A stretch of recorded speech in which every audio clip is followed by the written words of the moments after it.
Welcome, my dear students, my dear sons and daughters. All are welcome to YouTube channel Shashwati Shama. All of you know that this is an educational channel guiding the budding degree and diploma engineers in their pursuits of technical knowledge. My dear sons and daughters, so long I have come to discuss various aspects of science and technology, especially the technical matters I have discussed with you, and in the last video I discussed about components of workflow and code structure of the same, and very recently I have been discussing different aspects of managerial practices, listening which some of the boys and girls, my dear sons and daughters, have pointed out to me that if I discuss different aspects of fossil fuel fired thermal power station or the thermal power technology, not station technology, in detail, then a large cross-section of student community in degree and diploma engineering will be very much benefited. So, considering their request, I have decided to start my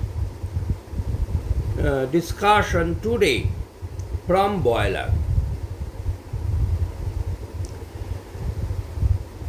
Boiler consists of so many equipments, so many instruments, so many mountings, accessories, auxiliaries, etc.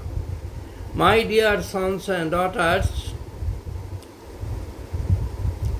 before I start talking about the boiler, different types of boiler, the boiler drum mountings, boiler accessories, boiler auxiliaries, I like to say what is a boiler. I like to define a boiler. A boiler is a container that boils water or any other liquid substance to convert it into vapor under pressure. Boiler is a container. What type of container? A drum-like container is a part of boiler. Boiler has got different accessories. That means different equipment attached with it. And all the equipments and the auxiliaries have the same common goal. That is production of steam in the boiler drum and the riser tubes.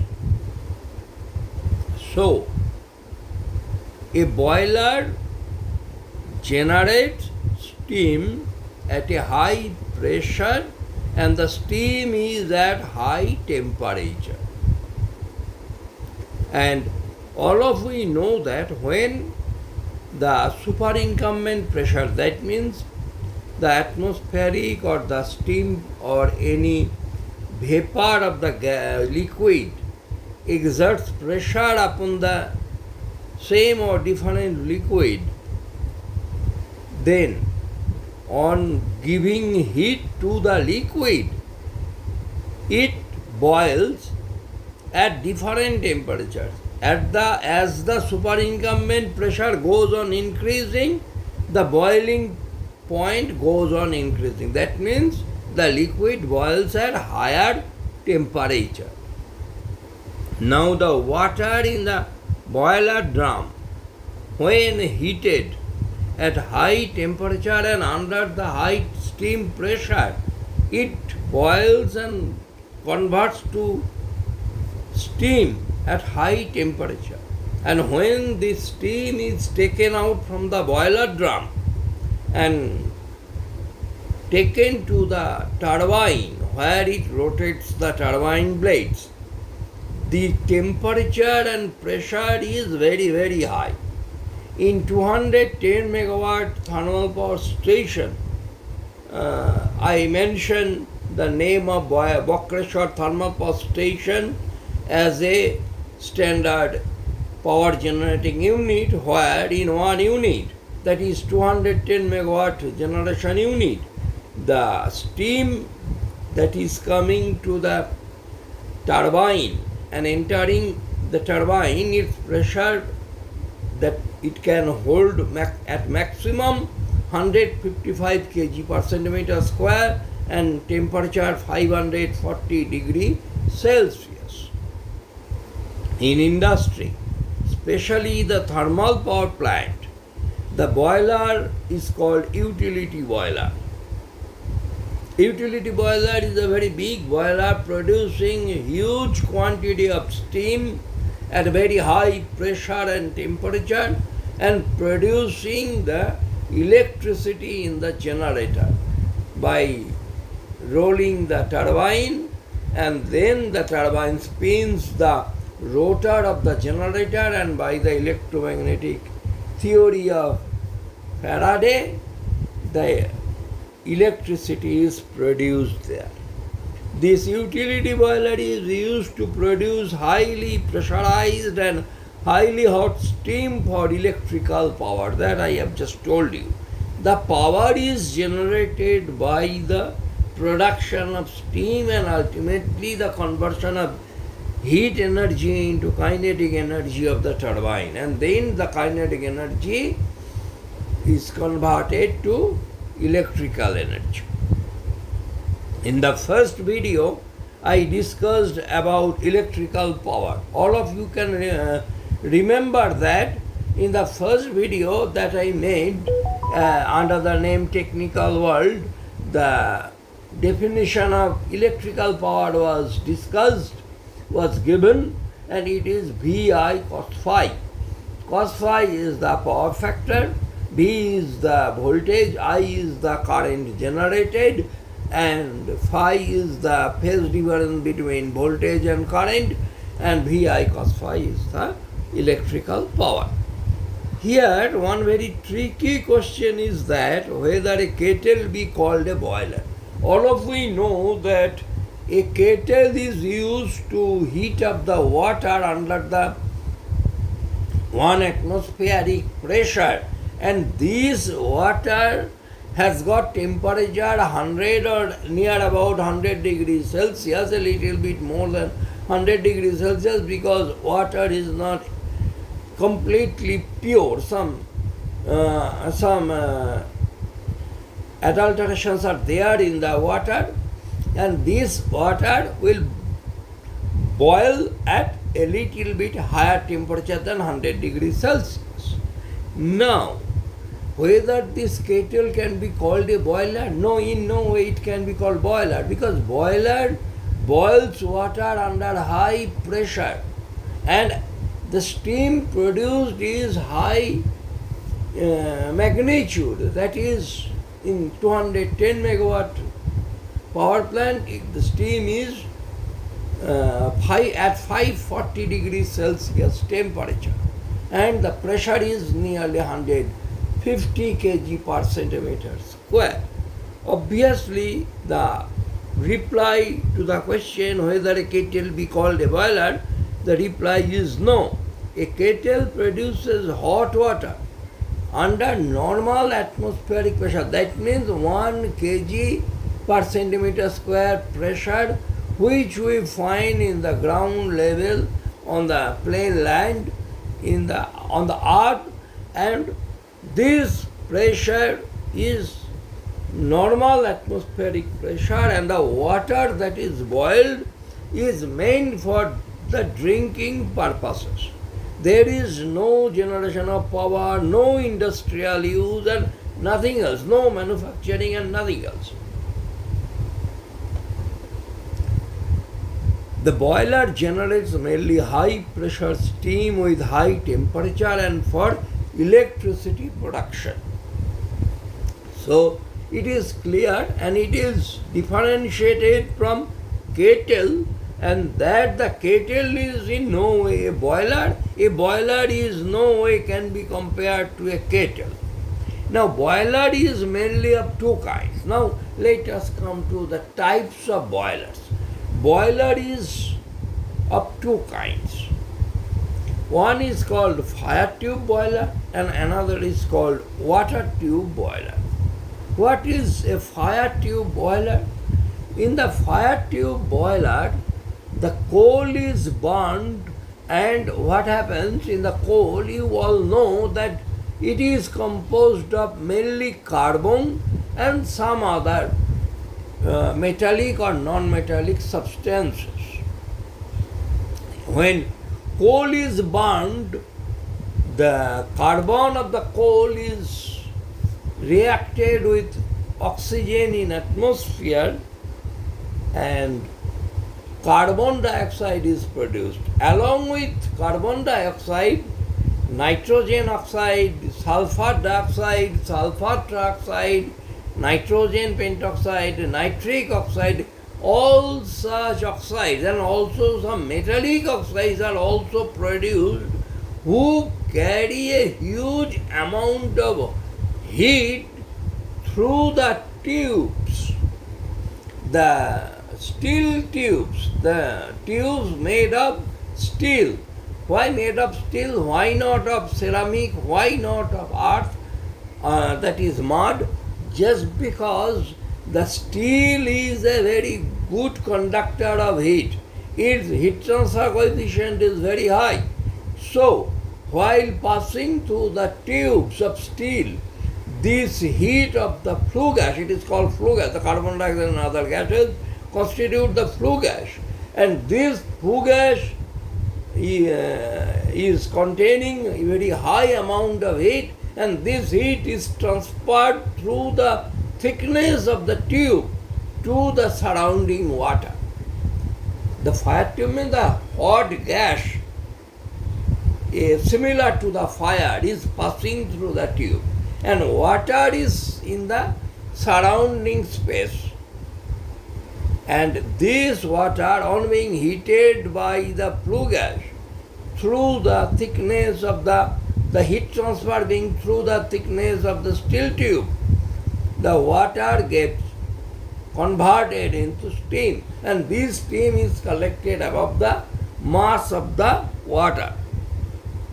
When water is outside the heating tubes and heating element, that is very hot gas called flue gas, passes through the said tubes, the boiler is called fire tube boiler. Now, the question of giving example comes here. Example of such a boiler is, you say Cochrane boiler or Cornish boiler. In the Cochrane boiler, the fire tube boiler is generally hemispherical crowned. That means this crown, the top is hemispherical with dome-shaped firebox. That is, the firebox is dome-shaped, is semicircular in nature, and there on the grave the coal is burned and the periphery of the dome-shaped firebox is lined with refractory bricks so that it is not burned by the high temperature gas, and this gas heats up the water to transform it into a mass of steam. Now, dome-shaped firebox where coals burn to produce hot gases that pass through the metallic tubes surrounding which water mass remains for boiling. That means this is the heat passing through the tube, water outside the tube. This type of boiler is no more in use. You see, my sons and daughters, such kind of boiler is not used nowadays. Those were used long ago. A few other examples are Lancashire and locomotive boilers. They are also fire tube boilers. Next comes water tube boiler. In water tube boiler, here water remains in the tubes and fire and or hot flue gas remain outside. That means in this boiler, that is water tube boiler, what happens? The tubes are containing water, and these tubes in general form the cage of the furnace. These tubes are connected by membranous plates, and within the cage, the furnace cage, the fireball heats up the water in the riser tubes. The riser tubes contain water up till the boiler drum, and from the boiler drum the colder water comes down through the downcomer, and at the bottom of the downcomer a header has been formed from which the risers are come up to the boiler drum, and the coal is fed to the furnace cage, the space within the four walls of the furnace, and the burner burns them. The fire adds fire to the fuel, and this fuel burns to produce heat energy through the formation of fireball, and this fireball heats up the water within the riser tube. It converts the water into steam, and water steam mixture comes to the boiler drum, and there the steam and water is separated, and the water goes down to the water space and steam goes to the steam space. For example, we refer to Babcock-Wilcox boiler. This may be taken as prototype water tube boiler. This boiler has fire in the furnace where fuel, that is coal or oil, burns, and the flue gas pass on the water-filled tubes, unlike fire tube boiler. Why? The flue gas, the heat of the boiling, heat of the burning coal and fuel goes to the flue gas, which heats up the superheater, reheater by making the steam superheated, reheated, and in the economizer the feed water is heated, elevated to higher temperature for economy in the coal, and goes to the air preheater, and there makes heat transfer to the secondary and the primary air, and in this way the flue gas adds to the fuel efficiency of the boiler and also improves the boiler efficiency such that the production of heat is nearly fully utilized. This boiler has fire in the furnace where fuel burns, and the flue gas pass on the water-filled tubes, unlike fire tube boiler. We now discuss the components and auxiliaries of the water tube boiler in successive videos. My dear sons and daughters, if you enliven me with pressing the like button, subscription button and share button to continue discussion on different aspects of boiler, turbine, generator and other aspects of coal-fired thermal power stations and other power plants technology, then I will try to upload videos with discussions on such topics. Today we will learn about boiler drum, its mountings, and to some extent boiler accessories. Now what is mountings? Mounting means some equipment is mounted on a certain body. Here the body is boiler drum. In the first page I showed you the boiler drum cross section with mountings. What are these the pressure gauge, the bicolor gauge glass, steam stop valves, safety valves, water level indicator, blow down pipes, the vanes, the drains, and the chemical feeding lines, etc., etc. The accessories of the boiler is superheater, reheater, economizer, air treater, etc. Now we will discuss one after another such a way that I can give you a definition of all these things shortly. Not in a very detailed manner. I will be coming to detailed discussions in the coming videos if you enliven me by your like sign. Pressure gauge measures steam pressure in drum. That means there is a pressure gauge, a dial gauge that shows the pressure, and it is connected to the drum, and such that the steam collected within the drum gives the pressure in the pressure gauge.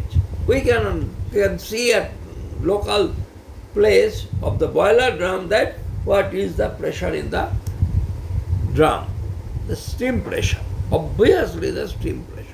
Next comes safety valves that release the steam from drum to maintain required steam pressure in it. That means if in boiler drum steam pressure goes on increasing, the safety valve opens, the steam goes out into the atmosphere, the steam pressure in the boiler drum comes down to its original value, the safety valve closes.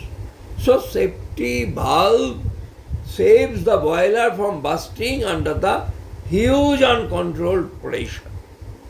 Next come vanes on drum allow unwanted gases pass out and indicate full collection of steam in drum.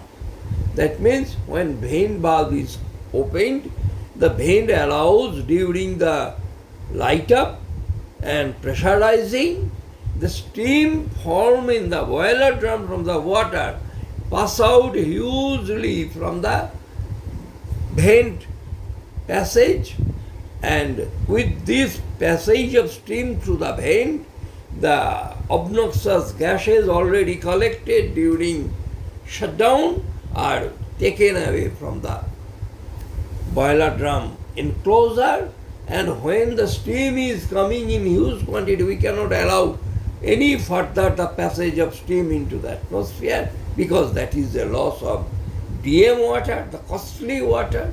So we will close the vane valve. I will be coming all these things, the DM water, etc. if you give me impetus to continue with this discussion. If you give me like, share and subscription, I will be very happy to continue with my process of discussion. Now, vanes have valves for control release of steam. Vane valves are also used for control release of steam. If you fully open the valve, huge quantity steam will come out.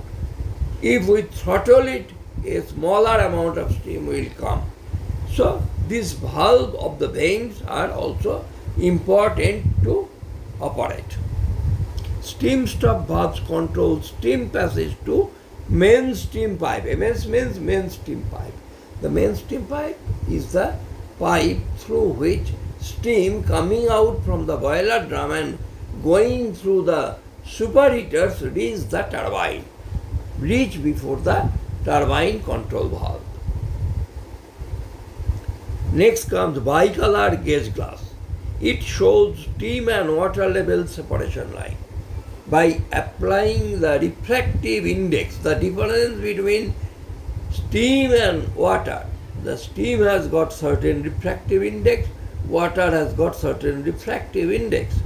So the steam gives the color red and water gives the color green. And in the bicolor gauge glass, the steam space and water space are clearly depicted and the separation line is marked. Level indicator does the same job. The level indicator that is connected with the boiler drum gives the level of the water and also the level of the steam. That is, it clearly demarcates the steam space and water space. Blow-down pipes relieve drum water of silica. That means in the drum, if the drum water is contaminated with silica to such a concentration that it goes beyond the allowable limit, what is the harm if silica in drum water goes on increasing? It will hamper the healthy operation of turbine. Its presence in the water will damage the blades of the turbine. How I will be discussing in the coming videos. So, my dear sons and daughters, this is my earnest request to you to promote my discussion by your like, sign, subscription and sharing of this video to as many people as you can. Here I discuss the first equipment in boiler accessories, that is superheater. It regains heat from flue gas. The flue gas takes away waste heat from the combustion chamber to the atmosphere, and in this path the superheater is placed, which superheats the steam formed in the boiler drum or collected in the boiler drum and utilizes the waste heat such a way that the fuel is burnt cost effectively. That means the cost of the fuel is effectively utilized. And this superheater makes use of maximum heat from fuel to generate electricity. This superheater, if only main steam would have been thrown into the turbine, the heat content would not be very much high. After superheater, the heat content of the steam is very high.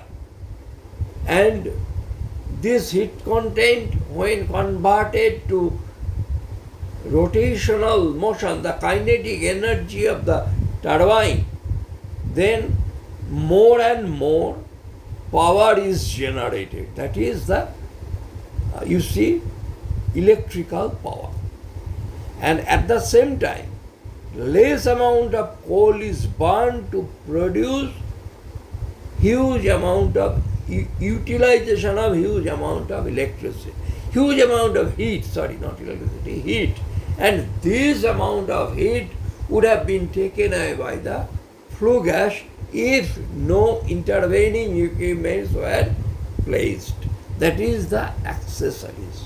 The accessories are adding to the fuel economy, adding to the quality of utilization of and quantity of heat utilization, efficiency of the boiler and all these things.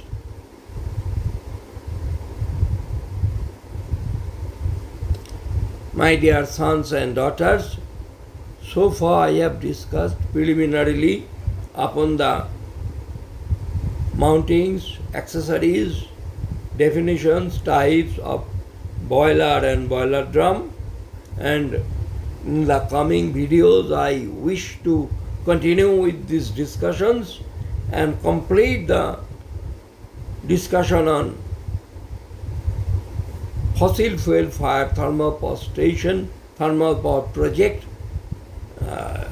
within a few videos. If you do not forget to press like button, subscription button and share the videos with as many people as you can so that I may be boosted up in the process of my uploading videos. So for the time being I take bye from all of you. Best of luck. Thank you.